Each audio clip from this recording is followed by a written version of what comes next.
Hello viewers, 4DIYers here, back with another tutorial video for everyone. In this particular video here, I'll be doing a demonstration on how to remove and lubricate the sliding pins on a disc brake assembly.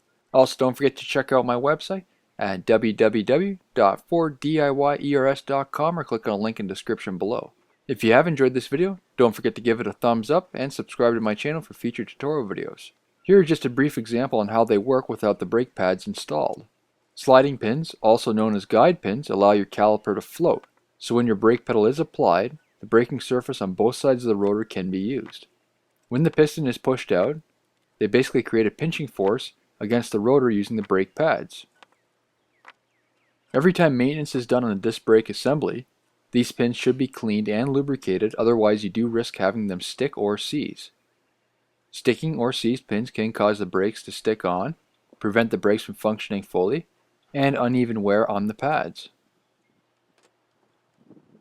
The carrier can be removed or left in place when cleaning the pins and adding lubricant. If the pins aren't seized, this certainly makes the job much easier. Sometimes you may need to work the rubber cover off a little, as they can stick in place over time. Then simply pull the pin out and give it a slight rotate, which will help assist the rubber boot off. Remove the boot completely, then wipe away the old grease. Use a degreaser to clean off any residue if needed. After that, use a file to clean up around the boot sealing surface if there is a light buildup of rust. Use an abrasive pad if needed to clean up any dirt buildup or rust on the pins. If your pins are too far gone, then I would recommend purchasing new replacements from either the dealer, local auto parts store, or online. Using a rag and something that is able to fit in the hole of the carrier, clean the old lubricant and any dirt inside. Once you are done, now apply a brake-specific lubricant to the pins. I have been very happy using this synthetic brake lubricant made by Permatix, which is environmentally friendly and does not melt. Apply a sufficient amount using the supplied brush. Reinstall the rubber boots. These also need to be inspected for any cracks, deterioration, holes, or pieces missing.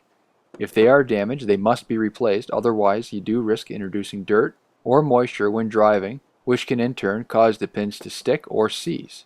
Again, these can be purchased from the dealer, local auto parts store, or online. Now reinstall the pins and wipe away any excess lubricant. When pushing them into the location, sometimes it does help to rotate the pins, so this allows for the lubricant to be pushed in the hole. Ensure the boot has been reseated correctly.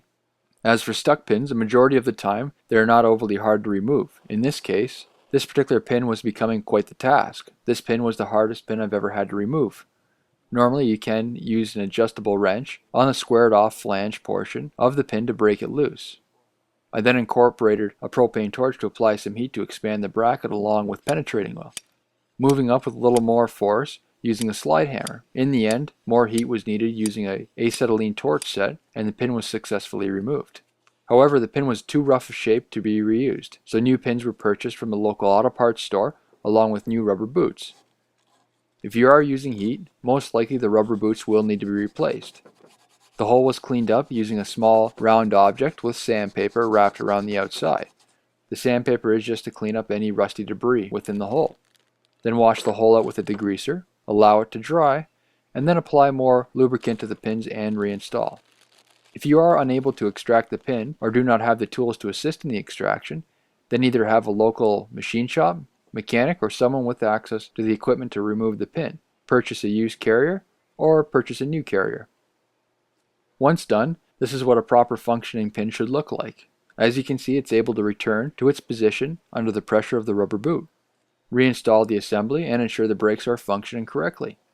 This concludes the rest of my tutorial video. If you have any comments or questions, please don't hesitate to post them below. Also, please subscribe to my channel and give my video a thumbs up. Thank you for watching.